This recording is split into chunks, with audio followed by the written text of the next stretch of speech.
ॐ जयन्ती मङ्गला काली भद्रकाली कपालिनी दुर्गा क्षमा शिवा धात्री स्वाहा स्वधा नमोऽस्तुते।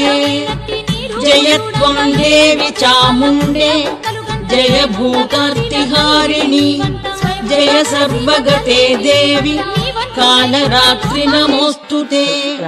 मधुकैढवविद्रा विविधात्रिवरदे नमः। रूपं देहि जयं देहि यशो देहि द्विषो जहि महिषासुरनिर्नाशि भक्तानां सुखदे नमः। रूपं देहि जयं देहि यशो देहि द्विषो जहि रक्तबीजवधे देवि चण्डमुण्डविनाशिनि।